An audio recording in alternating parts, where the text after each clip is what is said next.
Hello আমার প্রিয় শিক্ষার্থী বন্ধুরা, আজকে আমি তোমাদের সামনে পল সায়েন্সের 2024-এর উত্তরপত্র নিয়ে হাজির হয়েছি। উত্তরগুলি তোমরা মিলিয়ে নাও, তোমরা কে কী করেছো এগুলি উত্তরগুলি একটু মিলিয়ে নাও। পরীক্ষা তো তোমাদের ভালোই হয়েছে, এবার উত্তরগুলি বলছি, উত্তরগুলি দেখে নাও। আর কার কটা ঠিক হয়েছে অবশ্যই কমেন্টে জানিও। 1 নম্বরের উত্তর হবে ফিডম্যান, 2 নম্বরের উত্তর হবে ফরাসি শব্দ, 3 নম্বরের উত্তর হবে 1979। পরের প্রশ্ন উত্তর হবে বি নাম্বার।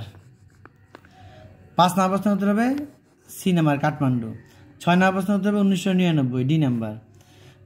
7 নম্বর প্রশ্ন উত্তর হবে 10, আর স্থায়ী হলো 5, উত্তর হবে এটা হলো 10 আর কি, অস্থায়ী যেহেতু। পরের প্রশ্ন উত্তর হবে 1/3। 9 নম্বর প্রশ্ন উত্তর হবে দক্ষিণ সুদান। 10 নম্বর প্রশ্ন উত্তর হবে 9 বছর। 11 নম্বর প্রশ্ন উত্তর হবে বেনথাম এ নাম্বার। 12 নম্বর প্রশ্ন উত্তর হবে মার্কিন যুক্তরাষ্ট্র। 13 নম্বর প্রশ্ন উত্তর হবে লর্ড সভা। পরের প্রশ্ন উত্তর হবে মার্কিন যুক্তরাষ্ট্রের রাষ্ট্রপতি। পরের প্রশ্ন উত্তর হবে ব্ল্যাকস্টোন বি নাম্বার। পরের প্রশ্ন উত্তর হবে বেনিটো মুসোলিনি। পরের প্রশ্ন উত্তর হবে প্রতিভা পাতিল। পরের প্রশ্ন উত্তর হবে 6 মাস। পরের প্রশ্ন 19 নাম্বার উত্তর হবে 14 দিন। 20 নম্বর প্রশ্ন উত্তর হবে জিভি মবলঙ্কর। পরের প্রশ্ন উত্তর হবে 73তম। পরের প্রশ্ন উত্তর হবে 12 জন। পরের প্রশ্ন উত্তর হবে ব্লক উন্নয়ন আধিকারিকের কাছে। পরের প্রশ্ন উত্তর হবে কাউন্সিলর। এবার দেখো এই সিকিউগুলি তোমার দেখো চ্যানেলে দেওয়া আছে, আর আমি এর আগে বলেওছি 100% কমন পড়েছে, একটাও এদিক থেকে ওদিক হয়নি। সব প্রশ্ন তোমাদের বেছাও করে দেওয়া হয়েছে এবং সাজেশন দিয়েছিলাম সব প্রশ্ন।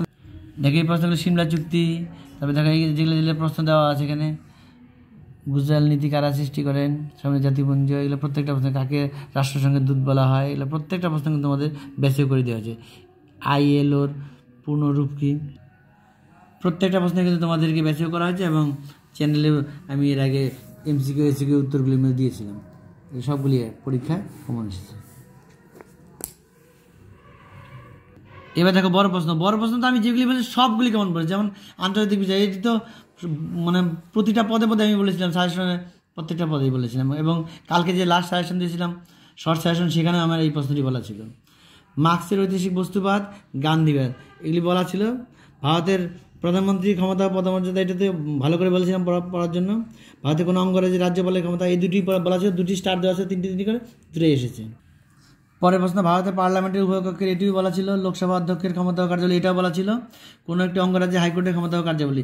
অর্থাৎ 5 নম্বরের যে 8 নম্বরের যে প্রশ্নগুলো হয়েছে প্রত্যেকটা প্রশ্নই কিন্তু তোমাদের জন্য পড়তে বলা হয়েছিল, সাজেশন আমি দিয়েছিলাম, এবং প্রত্যেকটা তোমাদের পরীক্ষা কিন্তু কমনও এসেছে। তোমরা সাজেশনে দেওয়া আছে, ওখান থেকে দেখে নিতে পারো, ওখান থেকে তোমরা মিলিয়ে নিতে পারো, সব প্রশ্ন তোমাদের কমন এসেছে।